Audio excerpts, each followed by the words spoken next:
this meeting to order. This is the March 16, 2021 meeting of the Johnson City Public Library Board of Directors. Because of the COVID-19 pandemic, we are meeting virtually and are being recorded as allowed by Executive Order 16 by Governor Lee. Please indicate your understanding that this is our official meeting by saying yes. Kathy Griffith, please call the roll for the Board of Directors. Okay, Tony Warner, Here. David Gamer, Here. Sarah Davis, Yes. Jennifer Dixon, Yes. Daryl Carter, Yes. John Hunter, Scott Jeffress, Yes. Virginia Washington. There she I is. think she's muted. She got it. And Susie Williams. Thank you. Okay. You all received a copy of the minutes. And thanks to Jennifer and Kathy. Does anybody have any questions or corrections or comments on the minutes? Okay. I'll take a motion to approve. I move that we approve the minutes. In a second. I'll second. Thank you. All in favor, say aye. Aye. Aye. Okay, great. That's done. And now let's see. Sarah, can you give us February's report? Yes, thank you, Tony. The operating account for February 2021. At the end of February, total revenues are at 65.6%, and total expenditures are at 60% of the budgeted amounts. With a 3-year payroll month happening in March and the new, there you go. And the new, sorry, I lost my place. Technical services manager, who's now on payroll, the personnel account group will catch up with where it should be at 8 months into the fiscal year, which would be 66.7%. Once again, except for support services, all account groups are under the budget. Total expenditures are around 6.5% under budget. And that's the operating report. Okay, questions, anyone?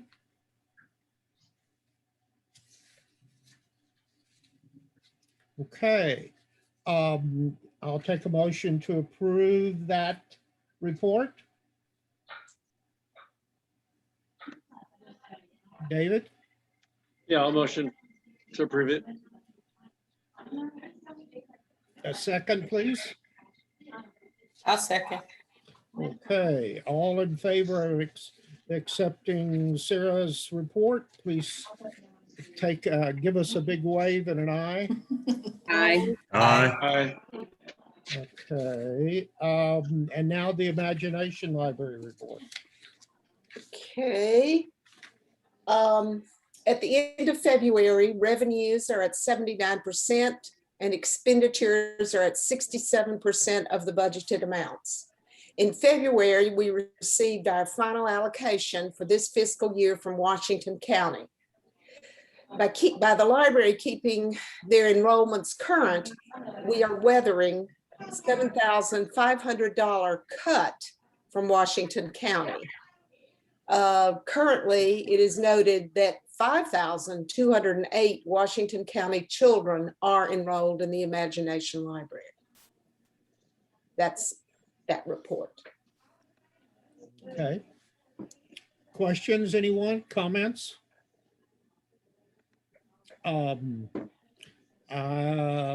Julia, do we have any hopes of Washington County stepping up next year? And we always have hopes of Washington County stepping up. We have asked them to recover what they cut as their, at the time, I understand why the decision was made. Yes. We didn't know what to expect with regard to lost revenue. Right. However, Washington County has enjoyed revenue growth with sales tax.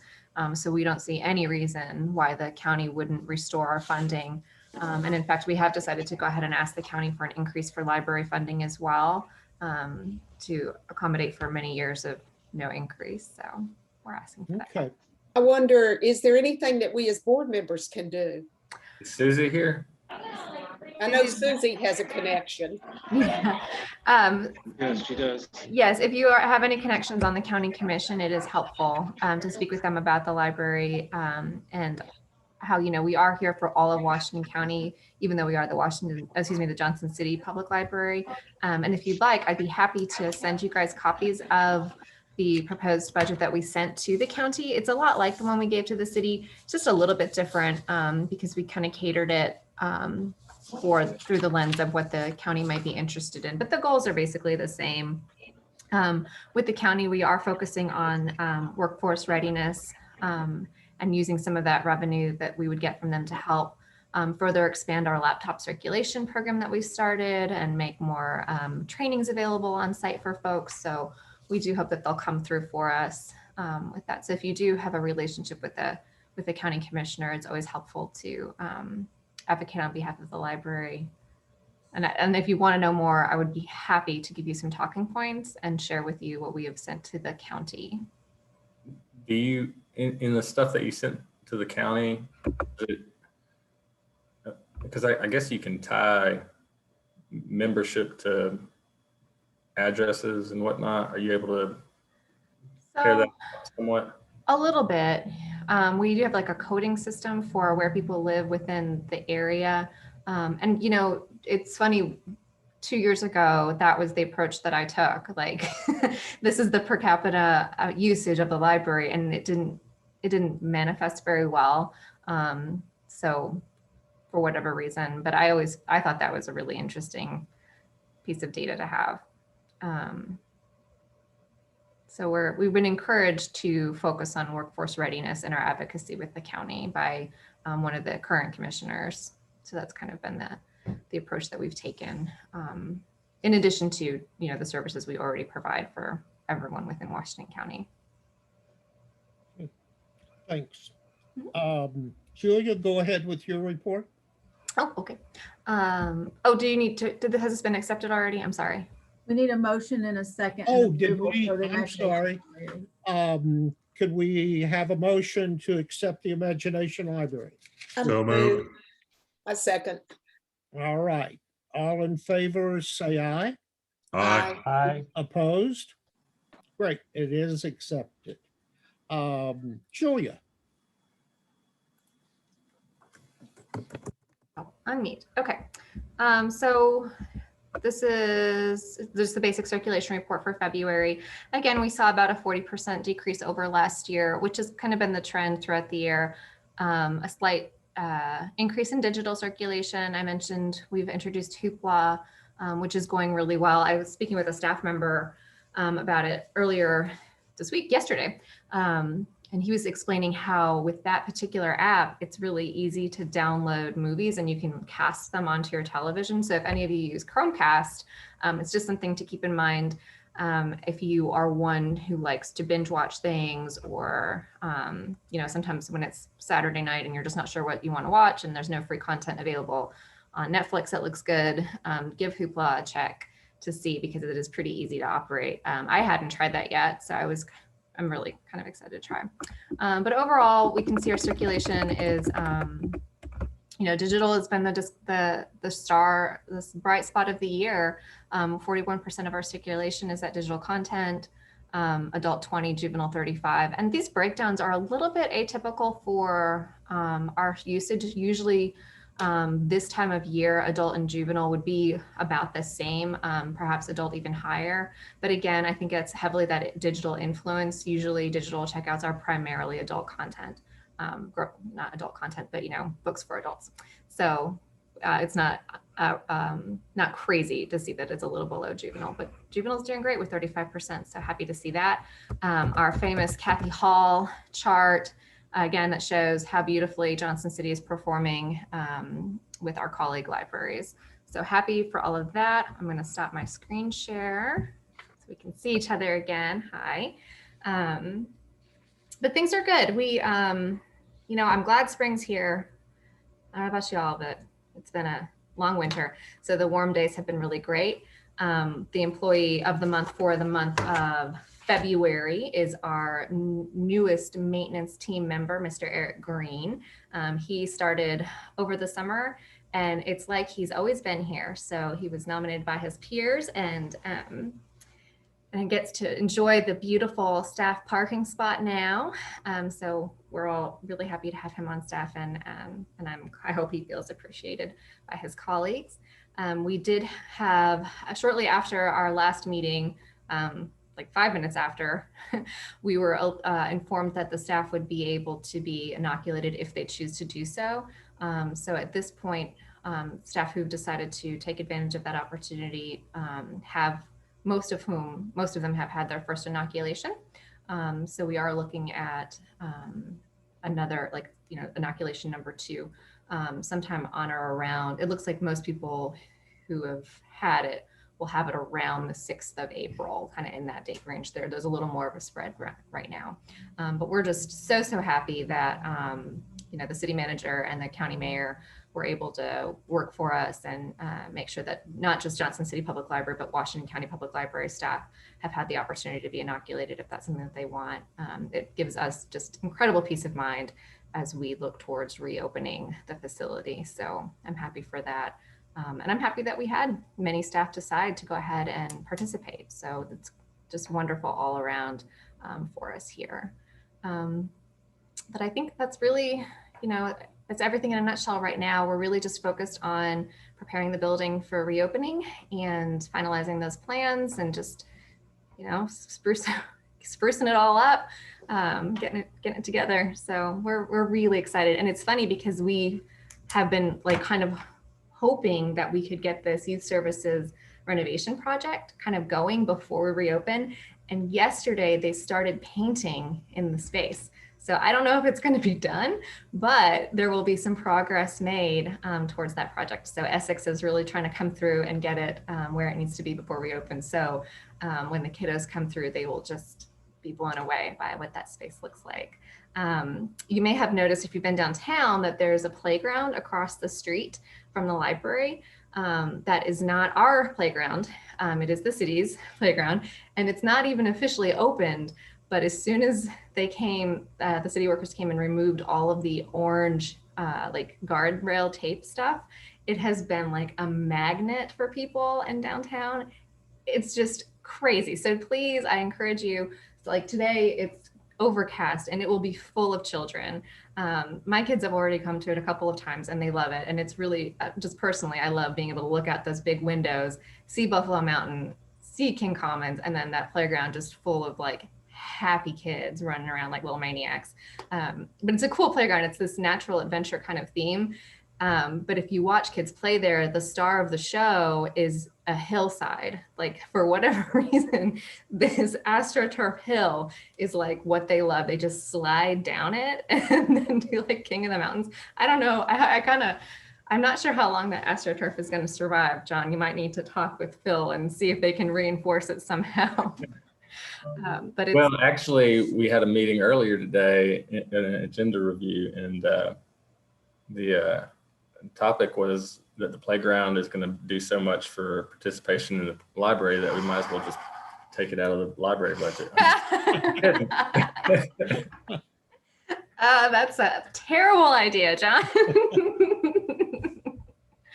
No, we're really excited. I think it's just the whole vibe down there is really good right now. There are students playing Frisbee and you can see people kind of play with their kids and they'll go get a beer and you can see them from the roof. It's just really cool and it's lovely. So thank you, John, and the rest of the city staff for having the vision to do that. We're just so pleased. I'm a little concerned. I think I might have to follow up with Pete Peterson and see if we can do a temporary street closure right in front of the building when we are open, because the foot traffic between the two spaces I anticipate is going to be pretty busy. So we'll just kind of have to see how that goes as we move forward. But the scavenger hunt with the artwork is downtown too. So if you haven't heard about this, there's now the Public Art Committee put together this walkabout scavenger hunt. So there's pieces of bronze artwork all throughout downtown Johnson City, and you can get a card with clues that one of our library staff folks helped write. And you go through downtown and find the different pieces of artwork. So it's just becoming very friendly downtown, which, you know, we're happy to see too. So lots of good things happening, lots of excitement. We are looking forward and happy to be doing so. That's pretty much it right now. Any Okay. questions?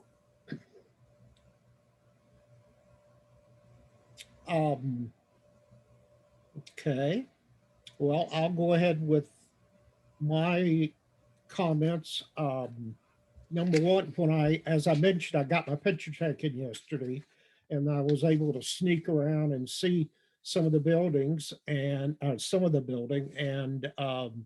the paint jobs and everything looked great. The buildings in nice shape, and I got to see Eric for the first time, and Eric's doing great, looks great, sounds great. I'm real pleased about that. And then when I left the building, I walked across the street and spent 15 minutes watching the kids in the playground. I mean, there was probably 20, 25 kids and another dozen parents out there. I mean, literally, you may, John, have to put a capacity limit or something on it. It was amazing. So if you guys haven't gone and played in the playground, you need to. I also am pleased that the budget's looking as good as it is. And we need to continue to think about that and work on it, because we've had the ability to do some things this year with the budget and the building that's and with our new roof and our new awning gutters and things. I'm real proud of how it's looking and what it's looking like, and with Julia's management of those projects. I don't know of anything else I have to talk about. Amy, would you like to join us and tell us what's going on in your world? Sure.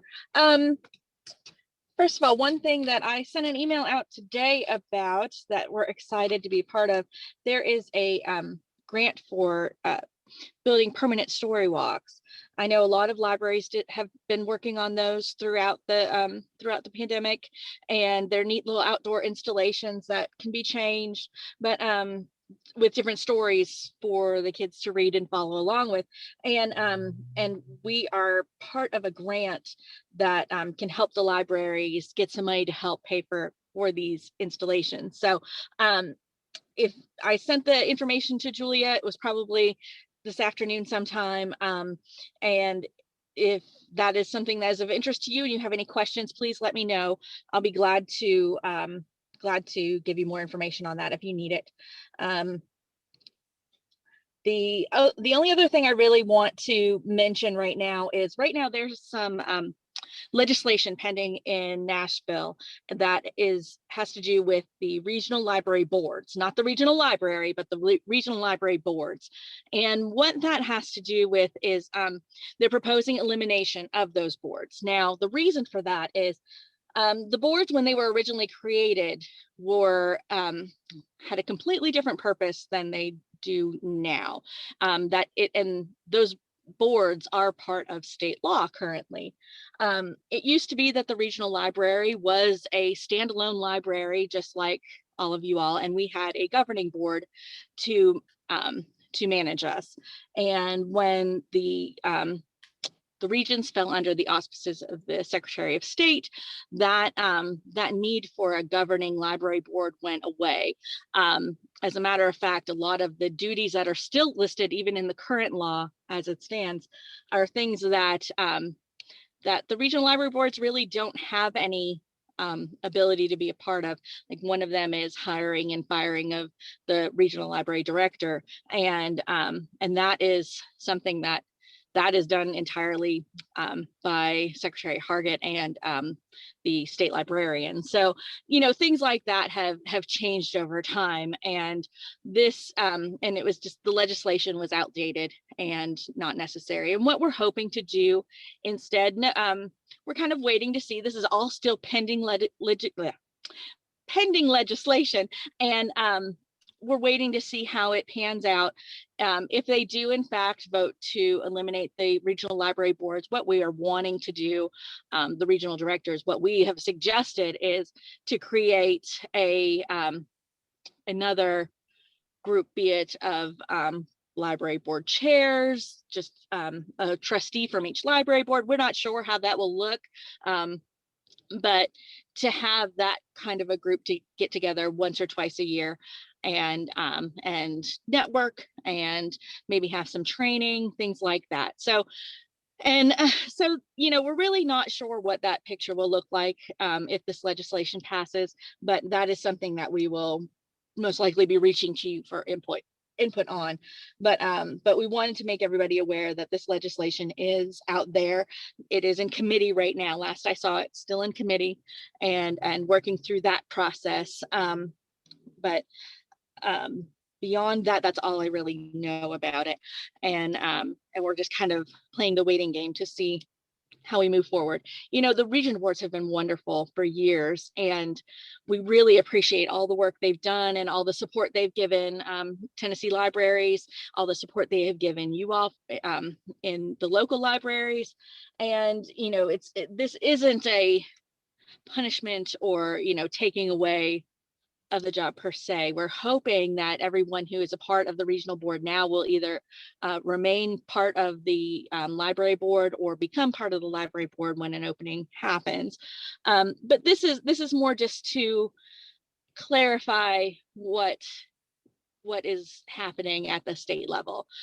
These boards are just, it's getting to be just a meeting to have a meeting sometimes. And we hate that. I don't want to waste anyone's time. That has always been my concern. So hopefully we can take a look at this and see how to move forward if this legislation passes, and to find something effective that will work for the regional system and for the local libraries as a whole. So as soon as I get more information on that, I will definitely be passing it along. Any more discussions we have on that, I'll pass that along to you as well. But I just want to make you aware of that. And other than that, things are pretty status quo. We have a lot of libraries that opened this week. A couple opened last week. A couple are opening in early to mid-April. So it's kind of as it's been throughout the entire process, everybody doing things just a little bit different. So but it's good to see that we are moving forward with the vaccinations and getting people feeling safe and ready to venture out into the world again. So it'll be nice when we're able to safely open all of our buildings and get moving back in something that maybe resembles a little bit of what the normal used to be. But in everything, if there's anything I can do for you, any help I can give, please let me know, and I will be glad to do that. And if anybody has any questions, I will take those as well. Thank you. Thank you, Amy. Questions or comments for Amy? Okay, we'll move into old business. Julia, when does the Governor Lee's whatever number I just said, or Executive Order 16 expire? Oh, Amy, is it the end of this month or the end of April? End of April. As of right now, I believe it's April 27th. Okay, so we could still do a Zoom meeting in April, or we can do an in-person meeting. I thank all of you who so promptly responded with your honest desires about whether or not to do an in-person meeting this time. That helped us make a quick decision, and I think it was a good one. And so I'd like if we can, if you want to postpone for a couple of weeks and see what's happening with our local rates, we can. I have no problem, and I know Julia doesn't, doing another Zoom meeting in April. Would you like to, do you want to decide now that we'll do a Zoom meeting? Because I would say that several of you probably haven't gotten your vaccinations. And I think our meetings are rather effective. So what's your thoughts on the next meeting? I think Zoom is fine. I mean, they work well. It's, if we are able to do it legally and well, it's not going to hurt anything to go ahead and do our last one in April, if that's the preference of the board. I know there's also kind of a nice convenience factor with the Zoom too. Unless someone feels strongly not to, I'm comfortable doing another Zoom meeting if that's your preference. Okay, and I'm comfortable with that too. Okay. So if there are no objections, I think we'll just commit to another meeting in April in this format with the Zoom meeting. And that'll be April 20th. Okay. And then the next discussion kind of related to that is I keep getting my emails from the Johnson City Senior Center saying they're about to open. What are your thoughts, Julia, and what's the plan? So right now, as I mentioned, we are really just trying to get through round 2 of inoculation, as we did have high rates of participation. And so what we're looking at, as I said, is most staff who have elected to will get their second inoculation. I'm looking at my calendar, that's why I'm staring down, the week of the 5th of April, kind of staggered, but with a lump around the 6th. And so it takes about a week for full effect. So what I think we'll probably do is have some sort of a soft opening the week of the 12th. We invite board members, friends of the library, friends and family of staff to come in, give it a try for a couple of days so we can tweak just a little bit as we need to. I do think there's going to be a lot of energy and interest in coming in just from the reaction that we've had on social media to letting folks know we're looking at mid-April.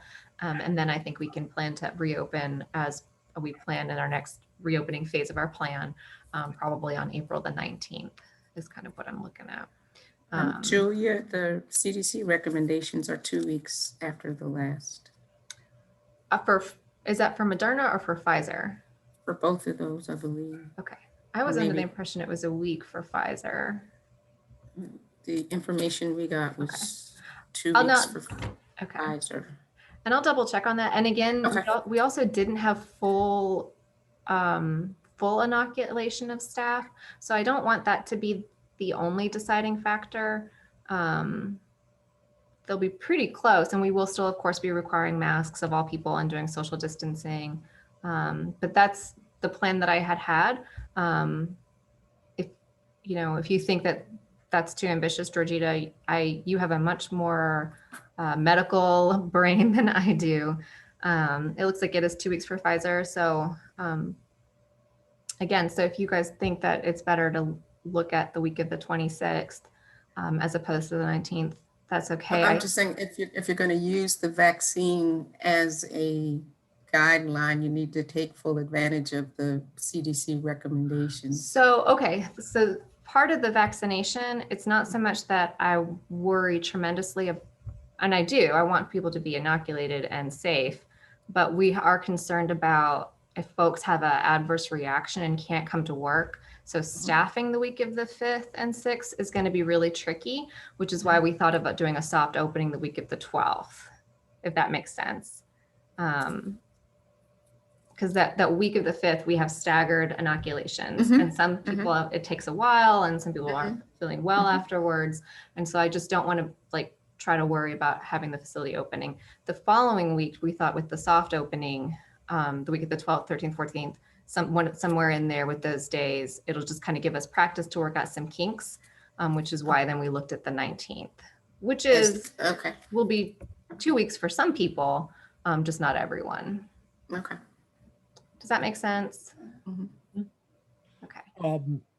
Have you thought, have you and the staff talked about how to deal with folks that don't want to wear a mask or refuse? We to? have, yeah, we've got some techniques, and Kathy and I will be the first point of contact when they come into the building, at least for the first couple of weeks.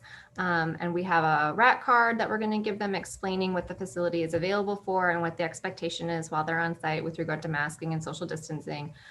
If someone doesn't want to or cannot wear a mask, we will provide an accommodation, which is curbside service, because we will still have that available. We do have laptops available for circulation and on site. So if they need some sort of a help with a computer quickly or a print job, we can try to work that out too. So when I did speak with the city attorney about our ability to require masks on site, and she didn't have concerns provided we do those reasonable accommodations for people. So that'll just be our practice and protocol. And we're going to have some staff training later in this month, kind of doing some role play with talking to folks about masks and that kind of thing, so we can kind of practice it, because it is a little awkward. It's a tricky conversation to have, and a gentle touch goes a long way with things like that. So we'll just do our best in practice and ensure that folks are keeping it above their nose.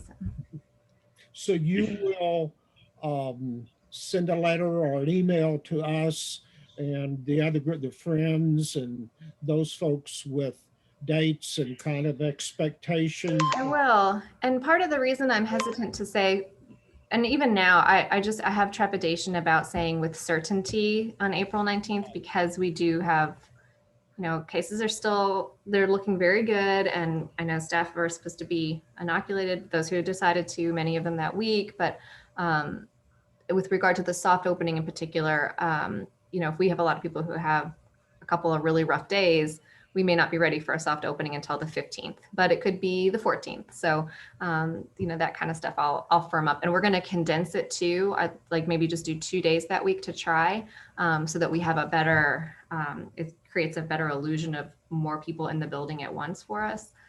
Because when we do reopen, I think people will want to come, and we'll have folks hustling and bustling and doing things, and we need to practice what that feels like. I think having the morning meetings with staff, although they are brief, are helping getting us used to being around people again. But it's not a light switch. To say we have inoculation, we have guidelines, it's going to be fine. And we really want to be mindful of easing people into this, because it's been a year of very stressful situations. So will you have security there? we will, yes. Particularly those first couple of weeks, we'll have security here the whole time from 11 to 6. Once we restore hours completely, I'm not sure that we will have, we don't plan to have, we didn't before, we wouldn't now have security here during all hours of operation. But as we're just doing limited hours when we first reopen, we'll have security here. My only concern there is knuckleheads who don't want to wear a mask, and then they want to behave badly because you asked them to wear a mask. That's ours as well. Yeah. So that's why we'll have our officers here. Daryl, right now we do most operating hours out in the lot, keeping an eye on trunks and curbside and walking the building and stuff. And so those officers will be either by the front doors or watching curbside, but they'll be around. They know that if they're in the building, they have to wear the mask for the entire shift. So they'll probably want to step outside and take breathers. So they'll still be on site though. Okay. Your officers are funny. When I was there yesterday, they're keeping an eye on who's coming and going. They are. Or They are else funny. I look suspicious. I'm not sure which. Kathy does a fantastic job with officer recruitment for us. We're very particular about which officers. Maybe we bring. that's the reason they didn't get me, because Kathy rescued me. I walked you Walked me in, if I know you she walked remember. me in, and they looked happy then. So They were. They said he looks really nice. We'll let him in. I won't ask who was working. I can't wait to find out. No, that's okay. Yeah, Cat, they're there's a good captain. eggs. We get Yeah. very good officers working for us We do. here. anything else, Julia? No, I think that's it. I'm hesitant to really say with a lot of certainty about the dates, and now but I feel as though by April 19th, we'll be prepared physically and mentally-ish to reopen for the next phase of our plan. I think the staff are ready. And so, but honestly, if that youth services renovation is like 3 days from being done, we may just push it to get that completed, because no one wants to come in and have caution tape and they can't even go into the youth services department because it's being renovated. And if it's just a matter of another day or 2 days to get that done, I would like to do that. So I will communicate with you, week by week with updates on how we're looking with timeline. I told Hannah, who does marketing for us, that I will have a certain date for her by April the 1st, because she has to have time to market it and we get the word out about it, what the rules are going to be, the guidelines, and how people are, what we're going to have available for folks when they first come in, because it's not business as usual. It is a phased reopening. So we just want to make sure people realize that. Okay. Julia, I was just going to say, you might want to think about a debriefing after that. I don't know, the soft or the hard reopening, whichever. And I know you're probably going to do so, just on how things went operationally, yeah, but also to give your staff a chance to, if they want to, talk about how they felt about being, amidst so many people. After all, we spent a lot of time being isolated from each other. And even though there'll still be the distancing and the mask going on, this will be a year since they have been in their workplace with more people than just them, and people that they can trust to abide by the guidelines. So that's a great point. I thought about in terms of logistics, but really checking in with everyone is. Yeah. And I'd venture to say we're all going to suffer some measure of PTSD should we ever get to the end of this, for a lot of reasons. Yep. Yeah, and that's what I think. We have staff who literally have come to work and been at home and have not done things in the community, and then there's those who have been, doing stuff, and so it's just such a spectrum of comfort, and there's no right or wrong. It's going to be a challenge to get everyone kind of back to the same comfort level, and we may never get there again, which is kind of wild to think about. Some of the population y'all serve, are y'all going to have information or something available to help them navigate how to get themselves scheduled for vaccination? I have just a little bit of resources that have come out, but new things are popping up all the time. Like I just saw today that ETSU is offering that Johnson & Johnson clinic this weekend. So we probably will have to figure out a way to pull something together. I do meet pretty regularly with folks from the day center and kind of that downtown homeless task force group of people. And I think that they've been kind of working to figure out how inoculation for those populations, those higher risk populations, will go. And certainly as we get that information, we'll have it available for people. Cool. Thank you. But it's hard because it does seem like there's different opportunities popping up, and I'm not sure where someone even goes to get the full picture of what's available and where right now, particularly if it's not web-based. Or they don't have access to the web. Exactly. All right. Anything else for Julia? New business is this nice document that Julia worked up based on information that she got from Amy and others, our public records policy. I've read the whole darn thing and it makes sense to me and is similar to public records policies that I've worked on in the past. So I feel very comfortable with it, but I'd like to open it up for Julia to talk about it, and Amy if she wishes, and any questions and comments you have.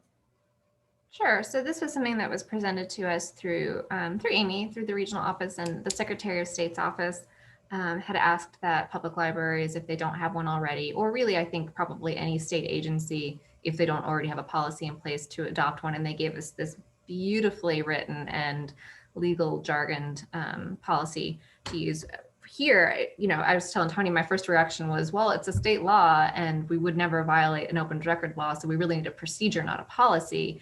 But then I thought, well, if they're asking us to do it and it's not going to hurt anything to cover our tails a little bit and adopt a policy, then perhaps that's the best course of action. So we did, and it's really, pretty cut and dry. I think one of you reached out to me and asked why someone would ask for records from the library or what they would even ask for. Georgie is laughing. And occasionally we do get questions for things, board meeting minutes, copies of our budgets, and all of that is public record, and we're happy to share it. It doesn't happen a lot, but that's not to say that it couldn't happen. And at least we do have something in place for a staff member who maybe isn't sure what to do to pull up and take a peek and figure out that we have a simple form and they can come get me. And it also does provide us some protection if we do have somebody who just wants to be a pain and request a ton of different records and a ton of different copies and take up a lot of staff time in doing so. So it gives us a little bit of guidance for that too, which is the second side of the coin for this policy. I think that's as much a reason why I'm comfortable with it, it allows you to have some control over it. Other questions and comments about the proposed policy? I see none. Julia, we're ready to adopt as far as I'm concerned. So we just need a motion and a second. The staff has already reviewed and seen it, so we have staff input already. And as I said, it's been seen, I'm sure, by several attorneys before it was passed to us. Could I have a motion to adopt? There, Jennifer has made a motion and a second. Second. Thank you, Daryl. All in favor, say aye. Aye. Aye. David and Sarah, you guys okay? I think we had a majority in opposed. All right, I'm going to assume we've got some ayes from a couple of people, and I think we have adopted a new policy for you to deal with, Julia, and put in the books. That's all the items on our agenda for this meeting. We know we're going to have a Zoom meeting next month, and the sun is shining and the birds are chirping, and I have 2 eggs in my nest out my window box, so all is well. And thank you guys, and we'll see you soon at a soft opening, hopefully. Yes, I'll start communicating with you guys probably once a week here until we reopen, if that's okay for you. So just John looks shocked. Be prepared to be spammed by me, bombarded with communication, just so that you're in the loop. I'm sure you'll be receiving questions too. And feel free to send anyone my way. And if you do want a copy of what we've sent to the county for our budget proposal, please do let me know. I'd be happy to share that with you along with some talking points. Okay. All right, folks. Thank you. We are